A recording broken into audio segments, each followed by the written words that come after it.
오늘도 저희들이 하나님을 알아가기 위하여 이 자리에 함께 모였습니다. 하나님께서 이 시간에 성령님을 통해 역사하셔서 우리의 지혜와 영광을 더하여 주시어서 하나님을 아는 거룩한 지식에 충만하게 하시고 하나님을 기쁘시게 하는 자들로 우리 인생을 살아갈 수 있도록 도와주시고 하나님의 나라에 유익된 자들이 되게 도와주시고 생명을 살리는 복음의 일꾼으로서 쓰임받는 자들이 될 수 있도록 은혜를 내려주시옵소서. 예수님의 이름으로 감사하며 기도드리옵나이다. 아멘. 오늘 공부는 팬데믹 시대의 교회 세우기 시간이 되겠습니다. 우리는 참 어려운 시대에 신앙생활을 하게 되었습니다. 지금 베트남에서는 하루 동안에 안면인식, 지문인식 여기에 응하지 않는 국민들의 베트남 국민의 절반가량이 통장이 사라졌다. 사용할 수가 없게 되었다. 이런 사건이 일어났다는 것입니다. 참 있을 수가 없는 개인의 재산들이 이 국가에 의해서 사회에 의해서 통제되는, 옮겨지는 이런 엄청난 시대에 우리가 살고 있습니다. 세계가 지금 어디를 향하여 가고 있는가? 통합의 길을 향하여 달려가고 있습니다. 통장 사용이나 어떤 성향을 가지고 있고 이 사람이 어떤 곳에 후원을 하고 있는지까지도 한눈에 볼 수 있도록 이거를 지금 작업을 하고 있다는 것입니다. 우리는 생각할 때 간편하다, 편리하다, 안전하다 이런 이름으로 한 방향을 향해 가도록 사회가 만들어져 가고 있구나, 제도가 이렇지만 그 깊은 곳을 보면 우리를 위함보다는 아닌 경우도 많다라는 것입니다. 우리는 어떤 눈을 가져야 하는가? 우리는 어떤 마음을 가지고 분별해야 하는가? 계시록 13장 18절에서는 지혜가 여기 있으니 총명한 자는 그 짐승의 수를 세우라. 그것은 사람의 수니 그의 수는 666이니라. 이렇게 되어 있습니다. 세계가 지금 추구해가는 그 길을, 그 목적을 볼 수 있고 알 수 있는 것이 곧 지혜와 총명이다 라는 것입니다. 성경에서 하시는 말씀이 영적인 것도 있고 현실적인 사실적인 이야기도 있다라는 것인데요.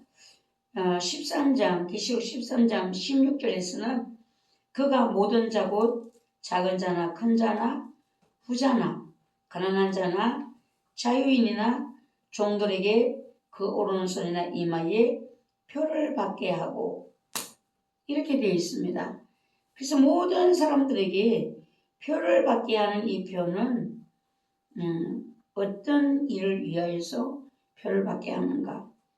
누구든지 이 표를 가진 자 외에는 매매를 못하게 하니 이 표는 곧 짐승의 이름이나 거수라. 이렇게 성경은 말씀하고 있습니다. 그러나 일부에서는 이 표와 매매는 상관이 없다라는 것입니다. 이렇게 말을 합니다. 그건 영적인 것이다 라고 하는데 표와 매매와 상관이 있다는 것을 우리가 보면서 이 표를 받게 되면 짐승의 이름이나 그 수에 우리가 속하게 된다라는 것을 성경이 말씀하고 있다라는 것입니다. 짐승의 이름이나 그 수를 보고 알 수 있는 것이 지혜와 총명이다라고 하는 것입니다. 그러니까 지혜, 저 사람 참 지혜 있다. 이렇게 말할 때는 저 사람 총명하다라고 말할 때는 많은 공부를 사회적으로 쌓은 사람을 보고 지식을 쌓은 사람 보고 그렇게 말하지 않습니다. 지식이 많이 쌓아진 사람은 그 사람 아는 것이 많다, 이렇게 말을 하는 것이고, 이 지혜와 총명은 그와 반대되는 이야기를 우리가 말하고 있습니다. 지혜와 총명은 하나님에게서 나온다 라는 것을 성경이 말씀한다는 것입니다. 다니엘서 2장에서 보면은 그는 때와 계절을 바꾸시며 왕들을 폐하시고 왕들을 세우시며 지혜자에게 지혜를 주시고 총명한 자에게 지식을 주시는도다 라고 했습니다. 하나님께서 주신다는 거예요. 그리고 잠언에서도 보면은 지혜를 얻은 자와 명철을 얻은 자는 복이 있다 라는 말을 했습니다. 그래서 이 지혜와 명철이 얻었다라는 것은 내게서 나온 것이 아닌 것입니다. 욥기서에서도 28장에서도 지혜는 어디서 얻으며 명철이 있는 곳은 어디인고 그 길을 사람이 알지 못하나니 사람 사는 땅에서는 찾을 수 없구나. 이 명철과 지혜를 사람이 사는 땅에서는 찾을 수가 없다라고 합니다. 깊은 물이 이르기를 내 속이 있지 아니하다 하며 바다가 이르기를 나와 함께 있지 아니하다 하느니라. 순금으로도 바꿀 수 없고 은을 달아도 그 값을 당하지 못하리니 오빌의 금이나 귀한 청옥수나 남보석으로도 그 값을 당하지 못하겠고 황금이나 수정이라도 비교할 수 없고 정금 장식품으로도 바꿀 수 없으며 진주와 벽옥으로도 비길 수 없나니 지혜의 값은 산호보다 귀하구나.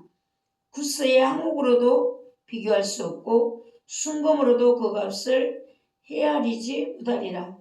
그런즉 지혜는 어디서 오며 명철이 머무는 곳은 어디인고 라고 했어요. 그래서 우리가 지혜가 하나님에게서 나온다라고 한다면은 우리는 하나님은 지혜의 근원이 되신다고 했으니까 우리가 하나님의 지혜를 구하는 것이 바로 지혜로운 사람이 되겠습니다. 근데 이 지혜가 모든 생물의 눈에 숨겨졌고 공중의 새에게 가려졌으며 멸망과 사망도 이르기를 우리가 기로 그 소문을 들었다 하느니라. 하나님이 그 길을 아시며 있는 곳을 아시느니라. 그가 땅끝까지 감찰하시며 온 천하를 살피시며 또 사람에게 말씀하셨도다. 보라, 주를 경외함이 지혜요 악을 떠남이 명철이니라. 바다에도 있지 않고 어디에도 소문은 들었다. 지혜에 대한 소문은 들었다. 지금 세상은 다툼과 미움과 원망과 서로 판단으로 가득해요. 눈만 뜨고 나면 대한민국이 어쩌다가 이렇게 되었을까라는 이런 탄식이 나오는 것입니다.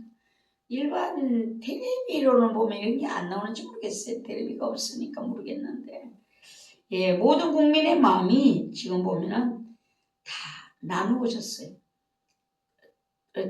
반으로 나눠졌어요. 국민들의 마음이.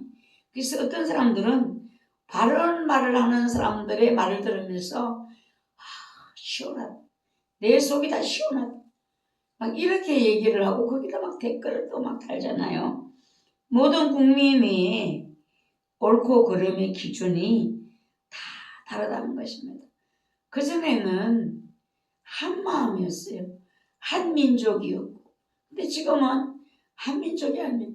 대한민국에도 얼마나 알 수 없는 사람들이 함께 섞여 살고 있는지. 어떤 지역에는 완전히 대한민국이 아닌 것처럼 여겨지는 이런 지역도 있다고 합니다. 청주에도 여기도 오창 쪽으로 가면 완전 중국 같다라고 이렇게 얘기를 합니다. 가족끼리도 나누어졌어요.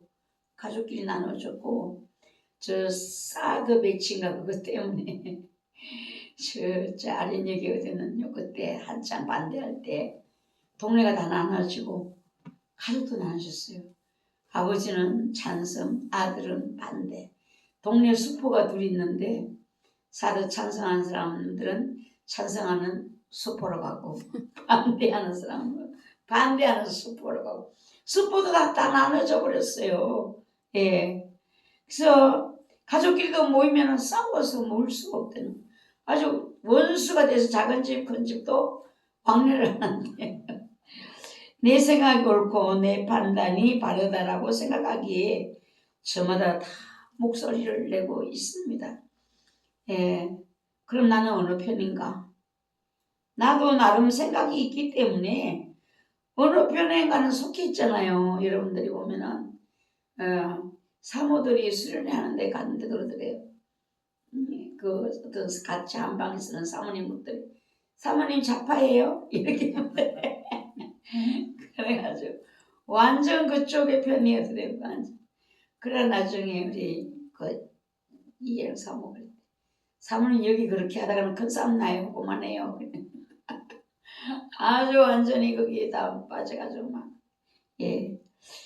욥기 28장에 보면은 이는 그가 땅끝까지 감찰하시며 온 천하를 살피시며 바람의 무게를 정하시며 물의 분량을 정하시며 비 내리는 법칙을 정하시고 비구름의 길과 우리의 법칙을 만드셨나이다.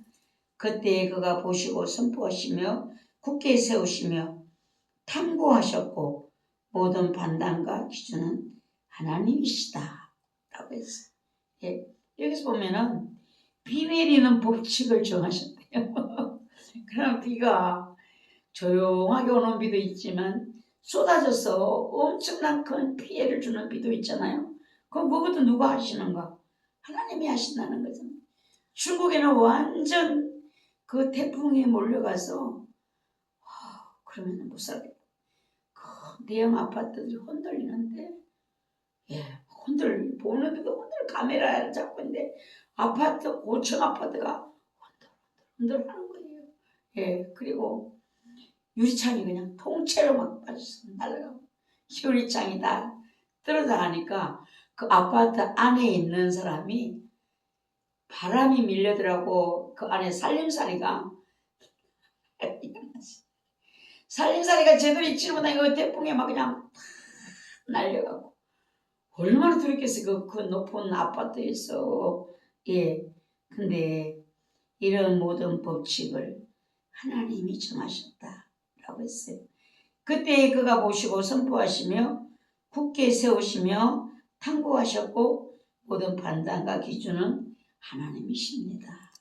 우리가 비가 자꾸만 비가 많이 온다고 막 욕하는 사람도 있잖아요. 비가 많이 온다. 비를 누가 내리고 하나님 보고 욕하는 거야. 그거 따지고 보면 어떤 그 전에 목사님이 몸이 건강하지 못하니까 새벽 예배가 너무 힘들었어요. 그분이 그러니까 새벽 예배를 어떤 놈이 만든 거야? 이러는데 들을 때는 몰랐는데 나중에 보니까 성경에 보니까 예수님이 밤새도록 산에 가서 기도하시는 와 큰일 났다 그 사람. 그 목사님 큰일 났다. 예수님을 막 욕을 했으니 지금 어떡하면 예, 우리가 비 오는 것도 모든 것도 다 하나님이 감찰하시고 살피신다고 했으니까 우리는 자연까지도 하나님이 하신다라는 생각 속에 우리가 받아들이는 마음이 중요합니다. 자꾸만 우리 사모님들 비가 그만왔으면 좋겠다. 이제 그만와야 되는 그만. 그렇게 하면 뭘 그만와 하나님 맘대로지. 예, 거기서 한 발만 더 나가면 하나님하고 이제 일 나는겨. 내 속으로지 말라는데 나에게 하나님의 지혜와 총명이 있을 때에 우리는 하나님의 뜻을 분별할 수가 있게 된다는 것입니다. 그래서 여기서 보면은 28장 28절에서 보면은 보라 주를 경외함이 지혜요. 지혜가 뭔가? 하나님을 경외하는 것이 지혜.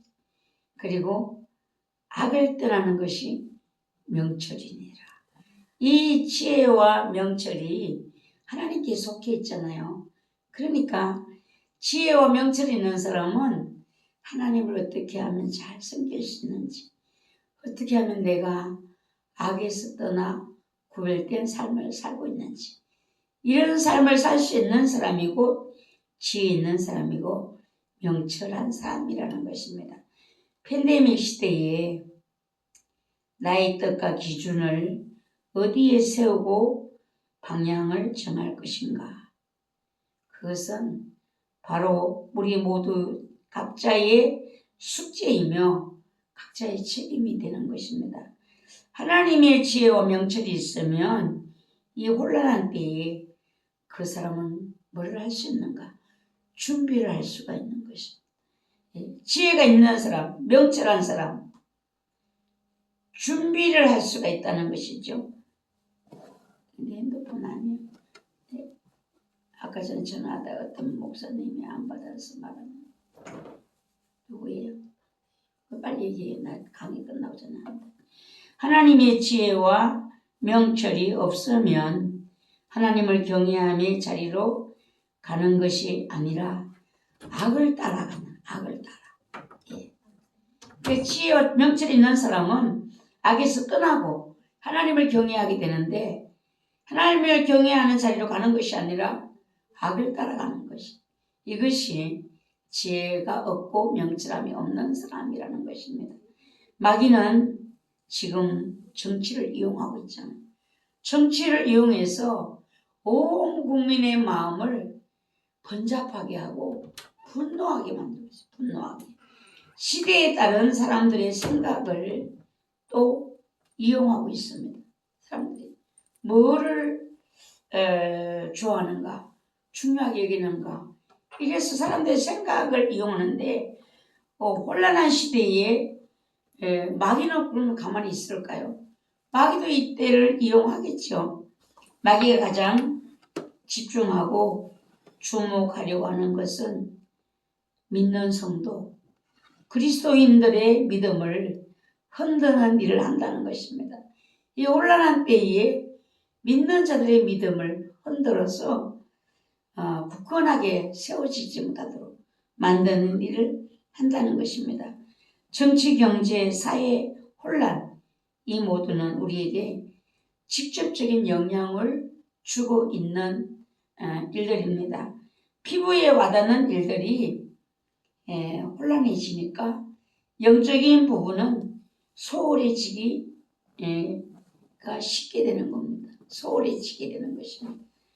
우리가 육적인 것이 더 우리가 살고 있으니까, 육의 세상에서 육의 몸을 가지고 살고 있으니까 육적인 일에 뭔가가 부딪히게 되면 더 우리가 그쪽으로 집중하다 보면 영적인 부분이 소홀해지게 되어 있습니다.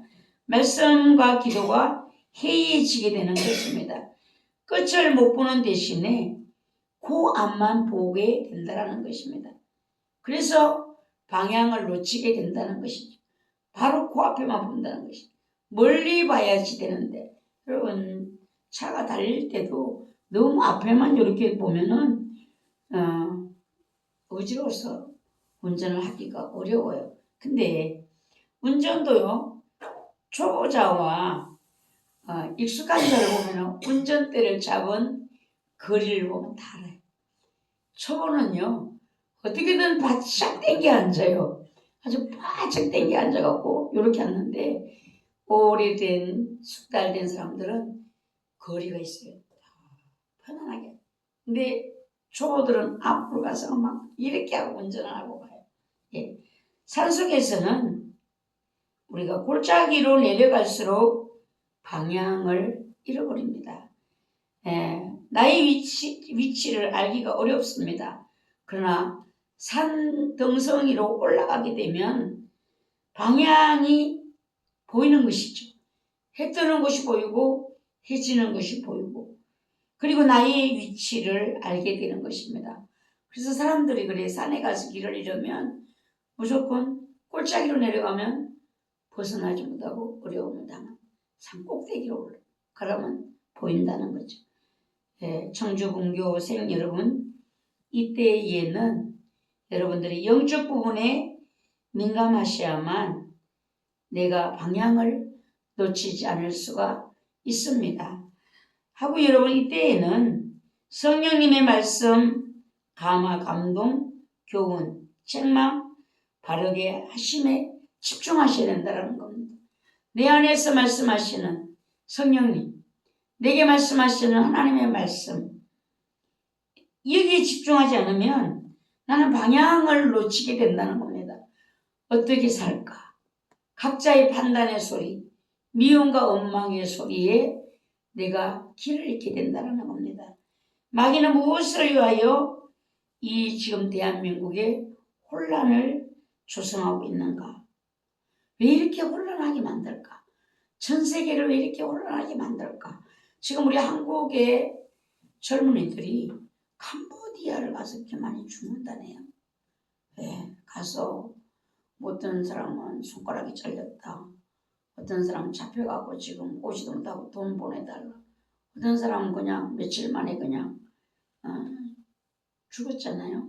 왜 이렇게 전 세계를 혼란에 빠뜨리고 있는가?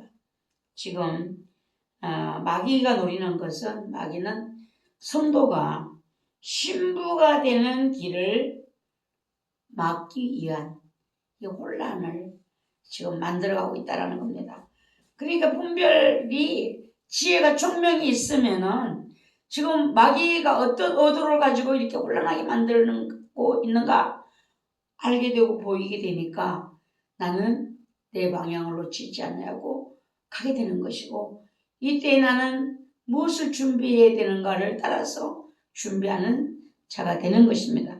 그러나 지혜와 총명이 없는 사람들은 지금 마귀가 무엇을 노리고 어떤 목적과 의도를 가지고 마귀가 이 사회를, 교회를, 성도를 혼란하게 하는지 모르니까 따라가다 보니까 방향을 놓쳐버리는 것이죠. 2026년도에 경제적인 어려움이 많아진다라고 합니다.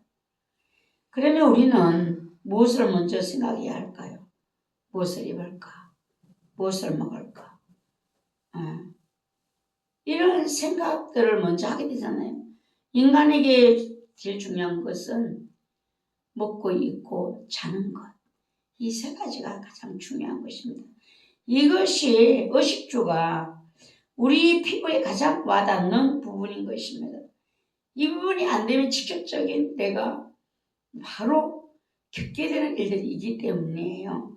성경은 뭐라고 말씀하시는 거예요? 무엇을 먹을까? 무엇을 입을까? 염려하지 말라. 이런 것은 다 이방인들이 구하는 것이다. 너희 하늘 아버지께서는 너희에게 필요한 모든 것을 아시느니라. 그 나라와 그 일을 구하라. 그리하면 이 모든 것을 더하시리라. 이렇게 말씀하셨습니다. 이 어려운 시대에 베네수엘라처럼 될 수 있다. 두렵다. 이런 말을 들을 때 여러분 두렵잖아요. 우리나라 정부도 보니까 위험하다. 이런 염려가 우리 안에 올 수 있어요. 그때 여러분 뭘 해야 되는가? 말씀을 붙들어야만 살 수가 있다는 것입니다. 신명기에서는 하나님은 너희 앞에 생명과 복과 저주와 화를 네 앞에 두었다. 너는 이것을 택하라 라고 했어요. 그래서 사는 길을 택하는 사람이 어떤 사람인가? 지혜로운 사람, 명철한 사람이라는 것입니다. 팬데믹 시대에 앞으로 여기에다가 지금 이렇게 어려운 데에 질병이 덮치면 정말 정신을 잃어버리게 되는 것입니다. 지혜와 명철로 준비를 하셔야 되는데 악에서 떠남이 팬데믹 시대를 가장 잘 준비하는 사람이 되겠습니다. 이 어려운 시대에 내가 팬데믹 시대를 잘 준비할 수 있는 지혜로운 사람이 되려면 악에서 떠나야 된다. 하나님을 경외하는 자가 되어야 된다. 악을 보는 기준이 다 다르잖아요.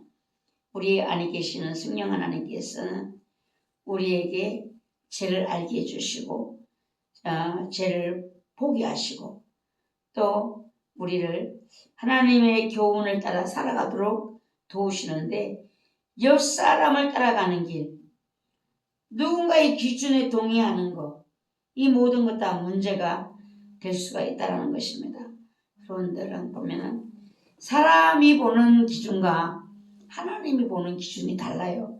그래서 잘못된 선택은 내가 만약 잘못된 선택을 한다면 누구도 책임을 지지 않는다는 것입니다. 내가 선택한 것은 내가 책임져야 된다. 하나님도 책임을 나에게 물으시는 것이지 다른 사람에게 묻지를 않으신다는 것입니다. 여러분들이 내가 뭔가 잘못된 선택으로 어려워졌을 때 하나님은 다른 사람에게 묻지 않는다는 거죠. 선택한 나에게 묻는다. 지혜와 명철을 원한다면 우리는 뭘 해야 되는가? 기도하셔야 된다는 겁니다. 성령님을 항상 가까이 해야 하는 그 길이 내가 사는 길이요, 내가 천국 가는 길이요, 내가 예수 그리스도와 만나는 길이 된다라는 것입니다. 그러니까 영적인 것은 항상 기도와 연관이 되어 있어요. 기도. 네. 짐승을 보는 눈, 앞으로 저 그리스도를 보는 눈, 거짓 선자를 보는 눈. 예, 짐승의 수를 세워볼 수 있는 이런 어떤 사람이 할 수 있는가? 총명한 사람, 지혜로운 사람. 이 앞으로는 우리가 짐승을 볼 수 있고 짐승의 수를 세워볼 수 있는 이 총명과 지혜가 내게 필요하다는 것을 아시고 하나님 앞에 절실하게 우리가 구해야 된다는 겁니다. 에베소 4장에서는 그렇게 말씀하셨어요. 그들의 총명이 어두워지고 그들 가운데 있는 무지함과 그들의 마음이 굳어짐으로 말미암아 하나님의 생명에서 떠나 있도다 라고 했습니다. 총명이 어두워진다. 사람들 속에 있는 무지함이 이제 무지함과 마음의 굳어짐으로 말미암아 하나님의 생명에서 떠나 있다. 많은 사람들이 교회를 떠나게 된다는 거죠. 왜 떠나게 될까? 혼의 믿음을 에서 더 나아가지 못했기 때문에 혼적인 믿음을 가지고 있기 때문에 결국은 믿음에서 떠나게 되는데요. 내가 이 백성 중에 기이한 일, 곧 기이하고 가장 기이한 일을 다시 행하리니 그들 중에서 지혜자의 지혜가 없어지고 명철자의 총명이 가려지리라.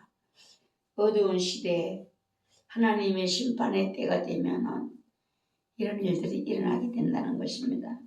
그래서 우리도 여기서 골로새서는 이로써 우리도 듣던 날부터 너희를 위하여 기도하기를 그치지 아니하고 구하노니 너희로 하여금 모든 신령한 지혜와 총명에 하나님의 뜻을 아는 것으로 채우게 하시고 라고 했습니다.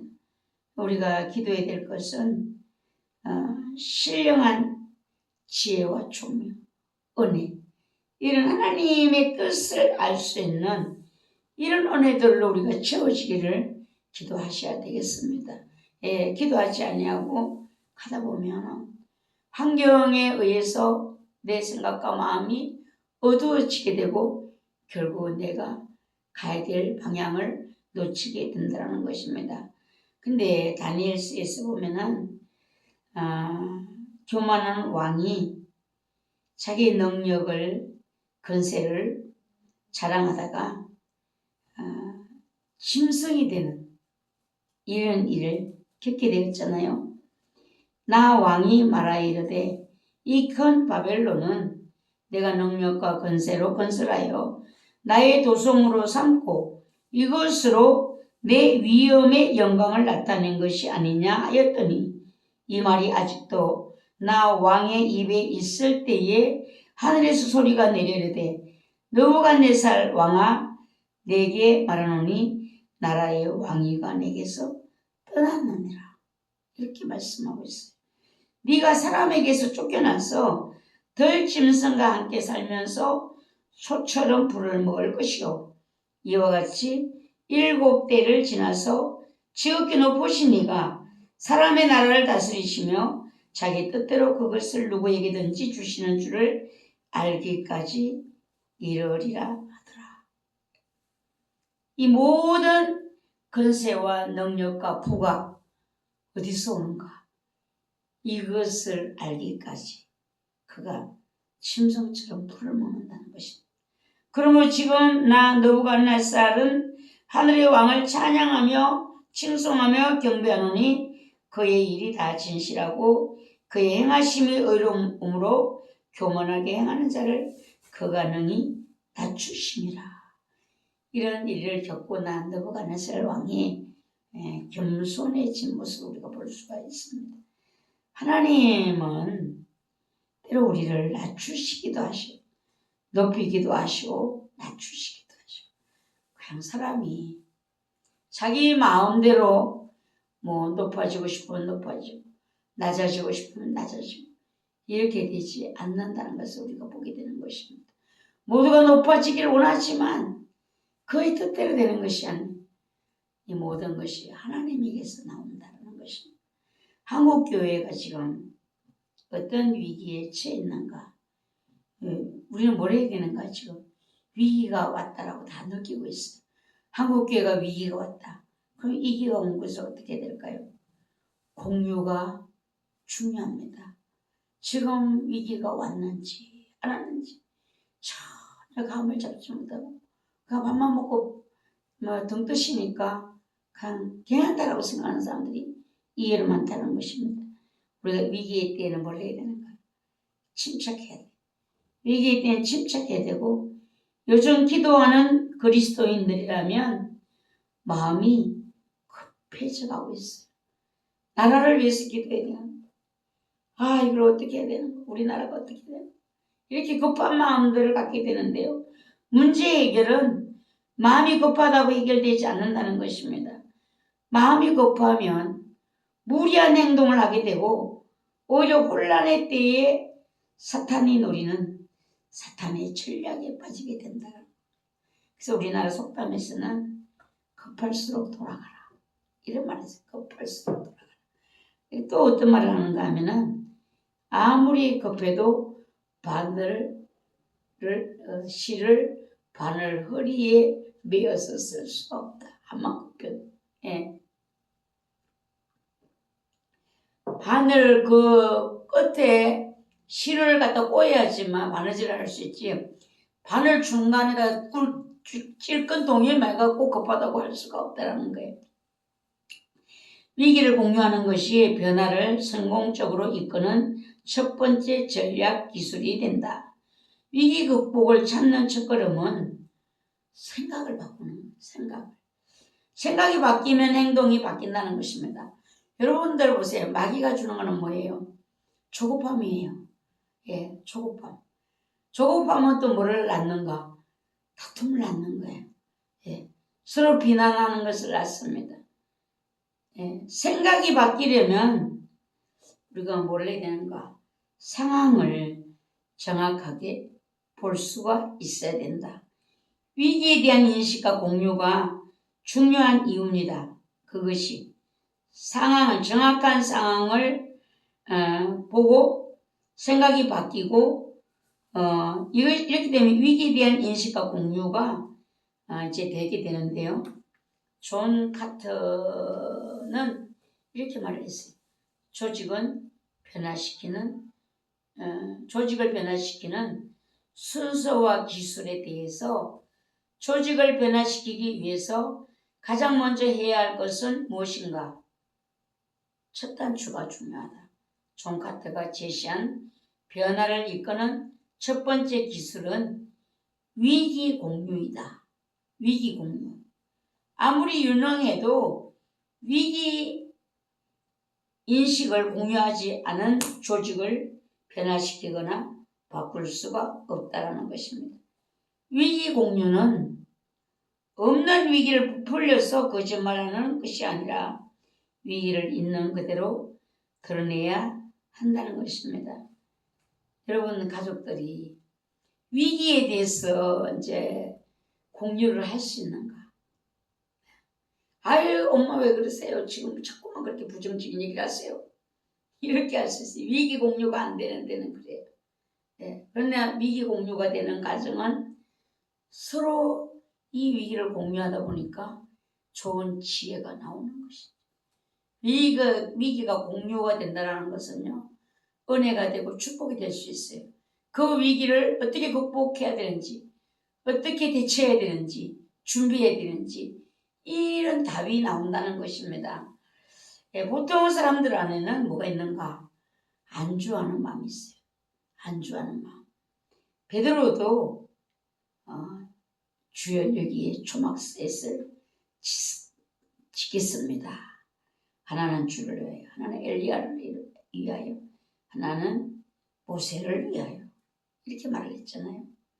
변화를 성급하게 밀어붙이면 위험해질 수가 있다. 예. 지금 뭐 우리 교회도 위기가 왔다고, 뭐 쌀 사는 사람, 반찬 사는 사람 없어요? 장전사님은 안 사놨어요. 어떡하려고? 위기가 대한민국에 전쟁이 일어나면 뭐를 준비해야 되는가? 어떤 사람 라면이 아니다. 예, 라면은 준비하면 불도 피워야 되고, 물도 있어야 되고, 끓여야 되고, 이건 안 된다는 것이 위기 때문에. 뭘 해야 되는가? 위기 때문에 물을 3일치 물을 준비하라. 그리고 또 뭐를 준비하라. 두 번째를 잊어버렸네. 세 번째는 치열할 수 있는 거. 만약에 다쳤을 경우에 피가 멈추지 않아서 죽는 사람들이 많다는 겁니다. 두 번째 점, 라디오. 전기가 없이도 들을 수 있는 라디오. 그거를 이게 지금 우리 교회가 한 100개 사놨는데 거기 보면은요, 배터리가 돌리면 충전이 되거든요. 돌려서 핸드폰도 급하게 충전이 돼요. 예. 이 소식을 모르면 안 되니까 첫째는 물이고, 둘째는 이 정보를 알 수 있는 라디오, 그리고 세 번째는 지혈할 수 있는. 이 사람은 군대 출신이더라고요. 그 사람. 자기를 만약에 세 가지를 뽑으라면 자기 그렇게 준비하겠다. 그래서 우리가 하나님의 음성을 들어야 돼. 첫째는 위기를 잘 우리가 대처하려면 하나님의 음성을 듣고 상황을 살펴야 된다. 교회의 중직자들이 위기감을 느낄 수 있도록 해야 한다. 교회가 위기감을 느낀다는 것은요, 어려워요. 거기까지 가기가 어려워요. 예. 왜 목사님은 교인들을 끌고 서울까지는 왜 쫓아가는? 왜 교회가 정치에 나서가지고 예. 아직도 한국교회가 위기를 생각하지만 변화를 위해서는 아직도 멀었다. 이 위기를 통하여 하나님 무엇을 원하시는가? 이 한국교회가, 한국 목회자들이 바뀌어져야 된다는 것이잖아요. 아까 전에도 어떤 권사님을 만났는데 그 권사님이 그래. 지금 한국교회와 세계가 이렇게 어려워졌는데 여기서 하나님은 뭐를 바뀌기를 원하시는가? 목회자들에게. 이렇게 어려운데 골프 치러 다녀. 이렇게 어려운데 좋은 자세. 이런 것들이 바뀌어져야 된다. 하나님 앞에 회개해야 된다는 거죠. 그 얘기를 했어요. 근데 아직 한국교회가 위기를 말하지만 바뀌어지기에는 아직 부족하다. 네. 더 긴박해져야만 바뀔 수 있지 않는가. 변화에는 우리가 변화되면 수고보다 더 희생하고 내려놓고 우리 교회와 한국교회를 새롭게 헌신할 정도의 위기 공유가 되어야 된다라는 겁니다. 교회가 위기 공유가 철저하게 돼야 된다. 이게 안 되면은요 어렵다는 것이죠. 지금 교회가 지금 잔금이 오늘로 마무리됐잖아요. 네, 제가 생각해봐요. 주일날 예배 후에 예를 공부하는 것이 지혜롭고 잘하는 것인가? 아니면 저녁 예배, 수요일 예배하는 것이 잘하는 것인가? 원칙은 주일날 하는 것이 가장 바람직한 일이죠. 그러나 거기에는 이 일을 받아들이지 못하는 사람들이 또 있고, 받아들이지 못하는 개인뿐만이 아니라 그러면 교회가 어떻게 되나, 이런 민감함을 가지고 오히려 믿음 생활하기가 어려워지는 이런 일도 일어날 수 있지 않겠나. 지금 우리 교회가 해가는 일을 여러분들의 가정에서 공유할 수 있다면 그건 정말 은혜예요. 근데 공유를 하기가 어렵잖아요. 네. 우리 현우한테 한번 얘기했더니, 아니 어머니 대출을 그러면 얘기도 안 했어. 대출. 그러면은 지금 교회가 어떻게 된 줄 아세요? 교회가요 사회에서요 교회를요 거들떠보지도 않아요. 지금 얼마나 교회를 비난하는 줄 아세요? 이런 때에 길게 얘기를 못했어. 공유한다는 것이 얼마나 교회 안에서 하나님이 이렇게 하라고 하십니다. 우리 교회에 이렇게 공유를 하게 된다. 오다가 장모님, 참 우리 뭔 짓을 하고 있는지 나 알아? 나 몰라요. 그냥 목사님이 하라고. 제가 큰일 났다. 목사가 하라는 대로 한다는 참. 아니 어떻게 그 모든 책임이 그 목사에게서 시작되는 거잖아요. 목사에게서 시작되면 안 되지. 이 일이 성령님에게서 하나님에게서 시작된 일이 돼야 되는 거죠. 우리가 뭔 일을 하는 거예요. 그러니까 나는 별로 아무 생각이 없어. 그냥 하라면 해야 된다는 걸 생각하고 목사님이 하라.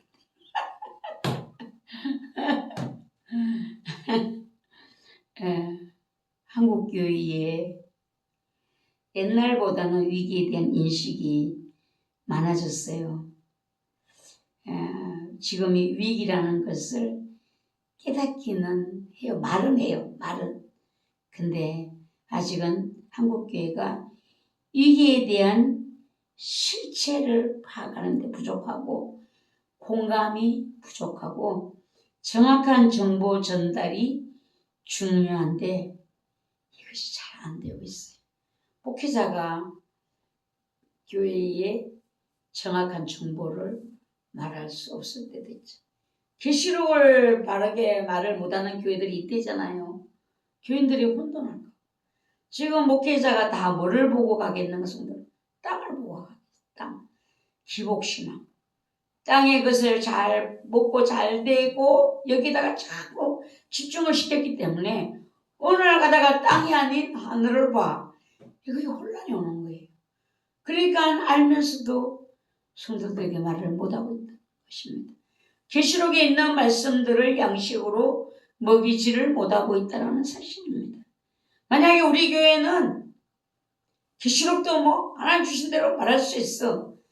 그런 교회는요 위기 공유가 다 되고 있고, 정말 건강한 교회다. 바른 방향을 향하여 가고 있구나. 이렇게 말할 수가 있다는 것입니다. 그리 되지 못하면 자칫하면 역효과를 불러옵니다. 역효과. 그래서 어떻게 하는 것이 더 지혜로울까? 어떻게 하는 것이 한 심령도 낙심하지 아니하고 모두가 하나님의 뜻을 따라갈 수 있을까? 아주 제가 하나님 어떻게 말해야 될까요? 어떻게 말해야 될까요? 이제 주님이 성령께서 하라고 하시는 방향으로 할 거예요. 기도하면은 하나님이 다 말씀하실 거예요. 기도하다 보면 기도를 하면. 예. 어설픈 위기감을 공유하는 것은 혼란을 부채질하게 되는 것입니다. 근데 위기를 감추는 이유는 뭘까 그러면 위기를 왜 감출까? 감추는 이유는 안 그래도 어려운데 더 큰 혼란에 빠질 것이 걱정이 되기 때문에 위기를 감춘다는 거예요. 그래도 아름다운 게 참 감사한 게 다 말할 수가 있잖아요. 공예배, 주일 예배는 말을 다 할 수가 없, 말을 해도 할 수는 있는데 뭔 말인지 모르는 사람들이 있잖아요. 뭔 말인지. 예. 근데 그 일부 외에는 다 그래도 뭔가가 교회의 말은 들으려고 하고 함께 하려고 하고 이게 뭔가 우리가 잘 알았다는 거예요. 어린아이는 아무것도 못 자기만 기뻐해야 되는 거예요. 어린아이는. 자기가 안 좋으면 다 안 해. 예. 이것이 어린아이잖아요. 우리 애기들 키워봤잖아요. 지가 좋으면 다 해요. 지가 하기 싫으면 안 하는 거예요. 이거는 1000만 번을 말해도 아직 어린아이다라는 겁니다. 어른이 되면 어때요? 하기 싫은데도 해야 되는 내 입장이면 하는 거예요. 예, 어른이 되면 어떻게 해요? 여러분들도 생각하잖아요. 가정이. 다 때리치고 싶어. 너무 지친다. 이런데 어떻게 해요? 내가 때리치고 지친다고 때리치면 어떻게 돼? 그러니까 못 때리치우는 거야. 못 때리치우다 보니까 여기까지 온 거지. 50, 60 나이가 먹어버린 거야. 예, 지금의 이 위기를 한국교회, 각 교회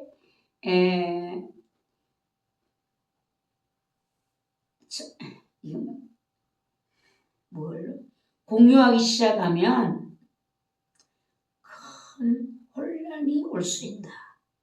지금 한국교회, 교회 안에도 보세요. 교회 안에도 특별 좌파, 우파, 일치는 교회, 예, 민주당 일본이 잘한다. 또 어떤 반대쪽에는 일찍들 다 손가락을 잘라야 된다. 이렇게. 그너들 손가락 때문에 이렇게 됐으니까 책임져라. 막 이런 일들이 교회 안에서 있잖아요. 예, 그러니까, 하나님은 반드시 하나로 뭉치는 일을 하시는데, 그리 되지 않으면 한국교회는 실패했어요. 지금 한국교회가 뭔가 너전비 성령을 바라보는 거예요. 너전비 성령님을 왜 내리시는가? 한국교회를 하나로 뭉치는 일을 하시고 성령님은 하나 되게 하시고 마귀는 나누는 일을 하시고 만들고 위기 앞에 함께 기도하고 아픔을 함께 나누는 눈물의 회개 기도를 하고 하나님께로 돌이키는 역사를 이제 만들기 위하여 하나님 이 위기 때를 허락하신다는 겁니다. 한국교회가 하나님께로 다시 돌이키게 하기 위하여. 만약 일이 되지 못한다면 한국교회는 제자 양육에 실패했다. 위기를 바라볼 수 있고 위기를 공유하고 여기 대처해 나간다는 것은 제자가 된 사람들이 할 수가 있어요. 제자가 된 한국교회. 성도들의 마음속에 제자의 마음을 품게 하실 성령님의 역사를 우리는 믿으셔야 됩니다. 여러분들도 여러분의 가족들도 위기를 공유할 수 있는 함께 한국교회를 위해 눈물을 흘리고 기도할 수 있는 이것을 어떻게 할 수 있는가? 이것은 첫째는 분별이 돼야 되고 둘째는 공유가 되셔야 돼요. 여러분들이 초등학생도 그게 안 된대요. 초등학생. 우리 남근사님 애들은 다 저쪽이래요. 그리고 걔들이 뭘 알아서 그래요. 정교주. 초등학교인데 정교주들이 그렇게 아이들을 그렇게 가르쳐서 지금 그렇게 되었다라고 해요. 한국교회가 변질되어 가는 모습을 보고 회개의 눈물을 흘리는 성도의 기도는 다시 회복시키시는 성령님의 역사로 우리는 믿으셔야 됩니다. 예, 그게 없이는 희망이 없어요. 한국교회가. 교회를 떠나고 믿음을 떠난 가난한 성도들, 그들이 돌이켜 교회로 발걸음을 돌리시는 그 일을 누가 하시는가? 성령님이 하셔야 되는 거예요. 그 일을 역사를 이루기를 기다리는 위에서 기도하는 눈물의 기도를 주님이 지금 기다리고 계십니다. 교회가 하나 되기를. 교회를 떠난 가난한 성도가 교회로 돌아올 수 있도록 눈물로 기도하는 그 기도를 주님이 기도를 기다리고 계십니다. 지금 중요한 것은 현실과 미래에 대한 솔직한 공유가 되겠습니다. 우리 앞에 놓인 미래가 위기인지 기회인지를 솔직하게 나누는 일을 해야 하는데 우리 전도사님네는 이야기가 잘 돼요? 안 돼? 걔들은? 아니, 아예 정치적인 얘기는 안 들으려 그래. 아니, 관심이 없는 것 같아요. 그럼 뭐에 관심 있지? 다 다르니까 하나는 집 공부하는 데 관심 있고 학교는 돈 모으는 데 관심 있고 돈 버는데? 돈 모으는데 그래도 이 짝에는 좀 되겠네요. 그거는 김 지사님이 되니까 좀 되겠네. 양전사님은 되나 모르겠네. 그럼 뭐 엄마는 아무것도 모르니까 정치는. 가정마다.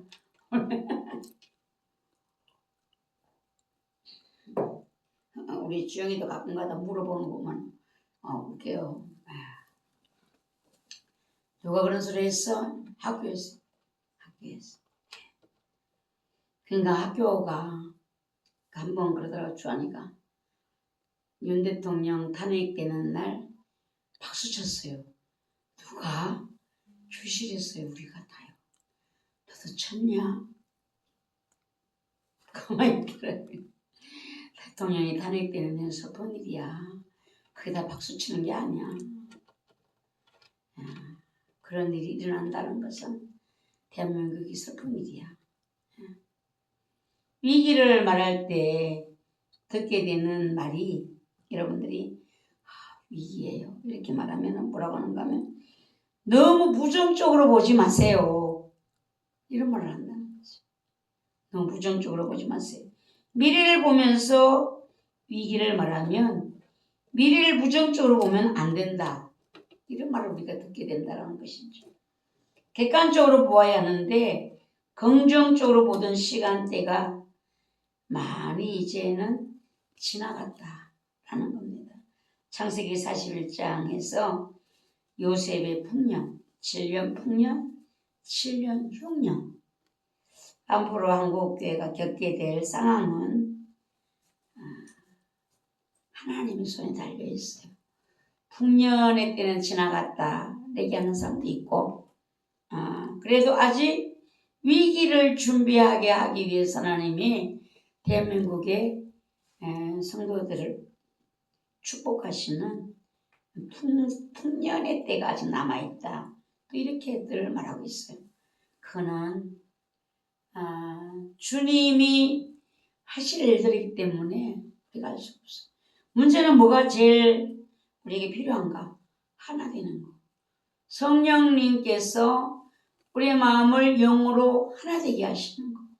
그리고 바르게 보고 생각할 수 있는 거. 이게 중요한 거. 내 생각으로 치우치지 않는 편견된 것으로 바라보는 것이 아니라 하나님의 눈으로 바라보는 거. 하나님의 마음으로 바라보고. 하나님은 지금 대한민국을 바라보시고 뭐라고 하실까? 우리가 영이 아니면 영의 일을 알 수가 없어요. 영이 아니면 하나님의 영이신 성령님은 하나님의 깊은 것도 통달하신다고 하셨으므로 성령님께서 우리에게 말씀해 주시는 그것이 바른 거예요. 여기에 이제 우리가 점점점 영적이 되어야지만 이제 우리가 하나님의 마음을 알게 되고 하나님 뜻을 알게 되고 우리는 위기를 싫어합니다. 그러나 성경에서 보면 예레미야는 외쳤어요. 회개하고 돌이키지 않으면 너희가 어려움을 당할 것이다. 침략을 당할 것이다. 빼앗길 것이다.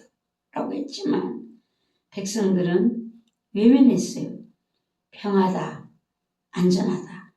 이렇게 말했던 거짓 선지자의 소리를 듣고 돌이키지 않았어요. 결국 그들은 하나님의 사랑의 징계를 받게 되고 빼앗기고 잃어버리고 떠나가게 된 이런 엄청난 고통을 겪게 된 것을 우리가 봅니다. 한국교회가 가장 필요로 하는 것은 자신을 따르는 사람들에게 지금의 상황이 오르막인지 내리막인지 정확하게 공유를 할 수 있어야 된다. 우리가 이런 해법을 제시하고 대비할 수 있도록 해야 되는데 지금 오고 있는 시대가 어떤 시대가 오고 있는지를 전혀 모르는 그냥 먹고 살면 되는 모습. 어려운 거 하려는 다 지나갔다. 이런 생각들. 참 이런 생각을 가지고 있는 사람들에게 이 위기를 공유한다는 것이 쉽지 않아요. 부정적인 사람이야. 왜 자꾸만 근심을 끌어다 가시오? 이렇게 말을 하거든요. 그걸 들으려고 안 한다는 거예요. 위기에 먼저 대응하고 근본 해법을 찾기 위해서 우리는 구체적으로 기도하고 생각하고 준비를 해야 되는데 지금 경제, 사회, 정치, 한반도를 둘러싼 강대국의 패권, 싸움 이런 상황을 통해서 하나님은 어떻게 일을 하시려고 하실까? 앞으로 대한민국은 어떤 일이 펼쳐지게 될까? 그때 우리의 믿음은 어떤 모습으로 재정비되어 있을까? 이런 것들 한번 여러분들이 기도하시면서 하나님을 생각해 본다. 구체적인 것을 생각해 본다면 하나님의 지혜가 우리에게 열리지 않을까 라는 생각을 해봅니다. 한국교회가 재정적인 위기 문제는 생각보다 심각하다. 지금 국민 1인당 빚을 얼마나 안고 있는가. 엄청나다는 거잖아. 지금 국민 1인당 빚이. 보통 생각과 믿음으로는 감당하기 힘든 규모와 수준으로 지금 가고 있다.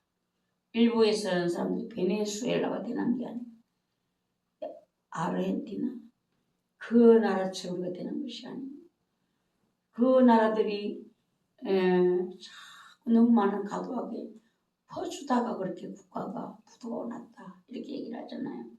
한국교회가 살아남는 길은 지금 보면 지도자의 부도덕, 잘못된 재정을 사용한 비윤리적인 것 이런 일들이 한국교회에 일어나면서 성도들이 교회를 떠나게 되고 하나님 앞에 드릴 마음이 없어진 거예요. 하나님 앞에 드릴 마음. 하나님 앞에 드려진 물질이 잘못 사용되고 있다. 이러면 자꾸 드릴 마음들이 닫혀지는 것이잖아요. 재정적인 위기가 발생하면서 한국교회 이미지는 큰 손상을 입게 된다. 교회가 넘어가는 건물 80%가 교회라. 지금 한국교회 건물을 잘 지어서 넘어가는 게 80%. 교인들에게 재정적인 위기가 발생하면서 교회 내부가 혼란에 빠지기도 한다는 것입니다. 이 재정적인 위기는 하나님이 한국교회를 바로 잡으시는 하나님의 방법이 될 수가 있습니다. 어떤 목사님이 비싼 차를 사달라고 하니까 교회에다가 그 어떤 분이 그 그 목사님은 이 천국 가기가 싫고 이 세상에서 오래오래 살고 싶은가 보다. 예, 교통사고 나도 안 죽고 차가 튼튼해서 오래오래 이 땅에 살고 싶어서 비싼 차를 이렇게 교회에다가 사달라고 한다. 라는 이런 이야기 했어요. 지도자의 도덕적인 회의와 거짓말, 기복적인 해법, 유혹, 성령의 인도가 없는 무리한 교회 안의 이런 진행들, 한국 교회를 큰 혼란에 분란에 빠지게 만든다는 것입니다. 지금 한국 교회는 교회가 이렇게 되니까 뭐가 막히는가? 전도의 길이 막히는 거죠. 인간적인 방법으로 위기를 극복하기 위해서 알아서 되는 것이 아니라 하나님께 올바로 나아가기 위해서 우리가 알아야 된다는 겁니다. 하나님 바르게 나가기 위해서 알아야 됩니다. 성령님의 도우심을 온전히 갈망하기 위해서 우리의 현실을 정확하게 알아야 한다. 지금 한국교회가 깨어 기도해야 될 때라는 것은 누구든지 하는 얘기예요. 예. 기도까지는 행동을 못하지만 말은 해요. 생각은. 한국교회 기도해야 되는 때야. 회개해야 되는 때야. 회개까지는 못 갔어요. 우리 이상희 집사님이 그래. 딸은 본인은 마귀가 안 보이고 딸은 마귀가 보인다는 거지. 그러니까 지는 보이니까 더 잘 싸울 수 있는데 좀 싸워주지 않는 것이 속상해. 지선, 걔는 은사로 보이는 것이지 은사로 하나님 은사를 주시니까 은사로 보이는데 싸울 힘은 없어. 걔는 아주 훈련이 안 돼서. 맞아요. 네가 좀 싸우라고 그러니까 귀신이 보이니까 아빠한테서 나와 이러니까 얼굴 갖다 치는데 깜짝 놀래. 무서워서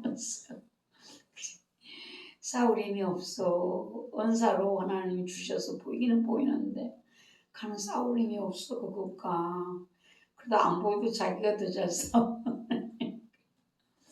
야속했는데 그것도 아닌 것 같아요.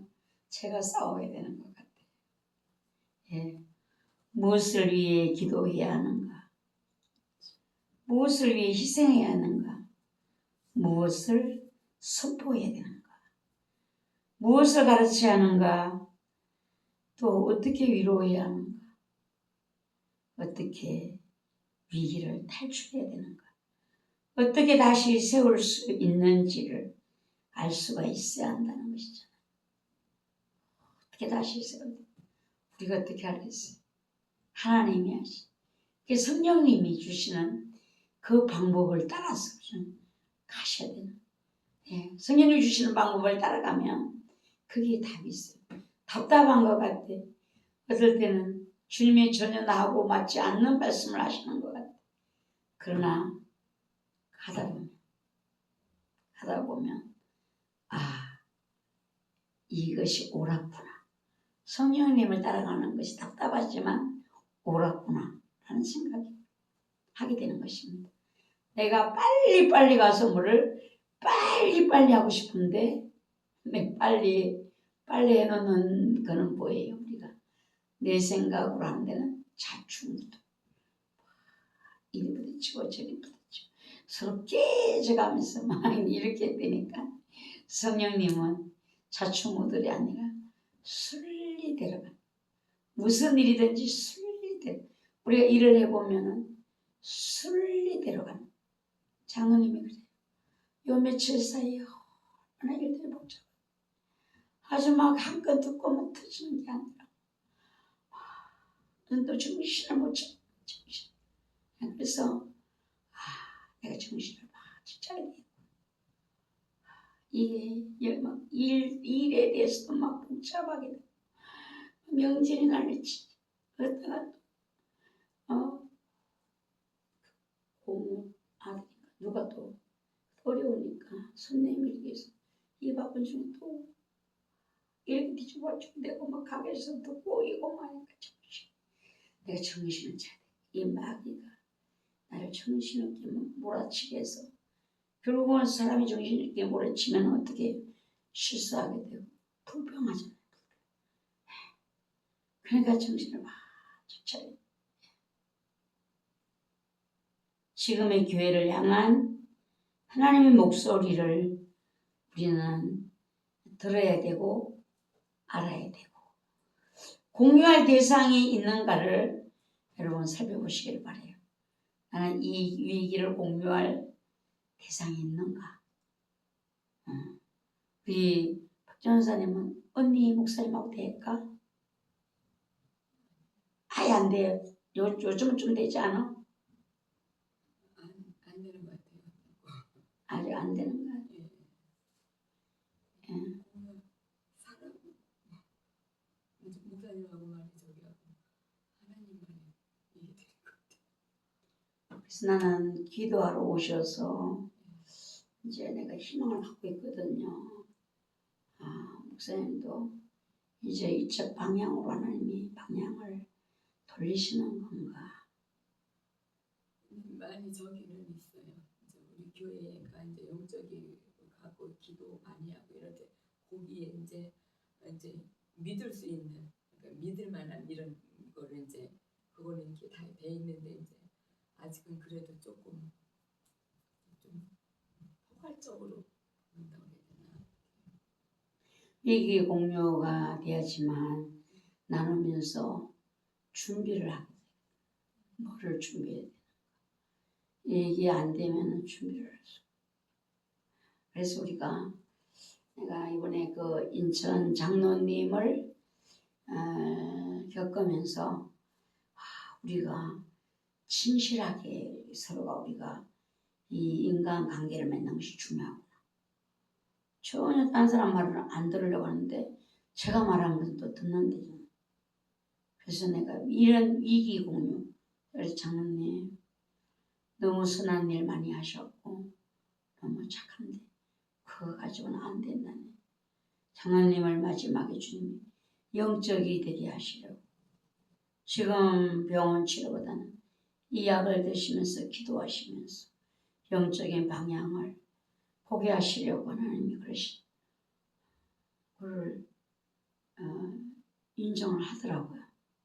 그래서 제가 우리가 사람들을 정말 이걸 이 관계를 맺어야 되는 것이 바로 이것 때문이구나 라는 그런 생각이 들었어요. 이제는 몸이 조금 나아지고 나면은 영적인 부분도 대화를 해서 이거를 장로님도 그렇게 해야 되지 않겠는가. 우리가 그렇게 하셔야 되겠어요. 위기를 공유할 대상이 나에게 있는가를 이렇게 살펴보시면서 우리가 친밀해야 되는데 왜 친밀해야 되는가? 그냥 인간끼리 그냥 잘 지내고 관계 좋게 그냥 밥 먹을 수 있고 이런 거를 위해서 우리가 친밀하게 다가가는 것이 아니라 영적인 부분을 공유하기 위해서 하나님의 뜻과 하실 일들을 공유하기 위해서 할 수 있는 우리들이 계셔야 된다. 그럼 우리가 한 걸음 한 걸음 발걸음을 지경을 넓히셔야 돼요. 가깝게는 가족부터, 가깝게는 형제, 친족 이렇게 해서 다 깨어나야 될 사람도 있잖아요. 그들이 다 깨어나서 주님 오실 때에 주님을 맞이할 수 있는 자들로 서야 되는 것이잖아요. 지금 이 위기가 지금은 팬데믹 시대 위기지만 마지막 때에 주님을 만날 수 있는 그 자리까지 우리가 가야 되거든요. 그러니까 우리가 지금 관계 맺는 것이 육적 관계만을 위해서 관계를 맺는 것이 아니라 영적인 일을 위하여 하나님의 뜻을 위하여 재림의 주님을 맞이할 수 있는 신부의 영성을 위하여 우리가 이런 목적들을 가지고 위기를 공유한다라면 그게 성령님이 역사하시지 않겠는가. 우리 이제 전도사님들도 이번 추석에 가족들이 한 자리에 모였잖아요. 형제들이 예배를 드리고 말씀을 들었잖아요. 시작일 수 있어요. 하나님 시작일 수 있어요. 근데 해보면은 나 같은 하나님을 믿고 있는데 어떻게 이렇게 까마득한 거야. 그러면서 내게 주신 하나님의 은혜가 얼마나 크고 소중한가. 영적이 아닌 혼적으로 신앙생활을 하는 사람들이 너무나 많아요. 그들은 위기를 모르는 거예요. 네. 그들은 오늘 내가 밥 잘 먹고 잠 잘 자고 잘 입고 지났다면 그것은 나는 만족하거든요. 그래서 이제 자녀들부터 아주 조심스럽게 기도하시면서 이 위기의 공유가 있고 뜻을 정확하게 분별하고 그냥 어렵대야 역사한대야 이렇게 하면 되는 것이 아니에요. 믿음 안에 성령의 음성까지 곁들여서 성급하게 되는 것이에요. 그가 생각이 옳다라고 여겨져야 되는 것이잖아요. 그러면서 주님을 기다리는 신부의 반열로 갈 수 있는 두 가지잖아요. 마지막 때 순교자로 죽든지 살아서 주님을 맞이하든지 중간은 없어요. 안 그러면 지금 주님 오시기 전에 예수 잘 믿다 죽는 거예요. 중립은 없어요. 아니면 배도야. 살아있으면 배도예요. 얼마나 무서운 시대가 우리 앞에 있는지. 이 모든 일을 하나님은 우리의 믿음을 굳게 세우기 위해서 이 혼란한 때를 하나님은 허락하신다라는 거. 짐승의 때에 짐승을 볼 수 있고 저 그리스도를 볼 수 있는 이런 눈이 내게 있어야지만 준비할 수 있잖아요. 주님 오실 때가 가까이 오고 있구나. 나는 신부의 영성으로 준비되어져야 되지 않는가. 이런 이제 내가 될 수가 있는 것이죠. 내가 내 주변에 있는 사람들만 잘 깨운다고 해도 하나님 얼마나 기뻐하겠어요. 얼마나 기뻐. 우리가 우리 가족을 보면 속 터지잖아요. 주님은 우리를 보면 얼마나 속 터지겠어요. 주님은 오셔야 되는데 제대로 아무 위기의식도 없고 공유할 생각도 안 하고 준비할 생각도 안 하고 그냥 그날이 좋사이다 이렇게 합니까? 네가 어느 때 깨어서 내 마음을 공유할 수 있겠느냐. 첫째는 주님의 마음을 공유하셔야 됩니다. 하나님의 뜻을 공유하셔야 돼요. 그리고 위기를 바르게 보고 공유하셔서 대처할 수 있는 준비할 수 있는 우리가 된다라면 주님 우리를 바라보시기만 해도 사랑스럽죠. 바라보시기만 해도. 오늘 여기까지 할게요. 자네요. 저는 졸고 있네요. 여기까지 할게요. 못하겠어. 기도할까요?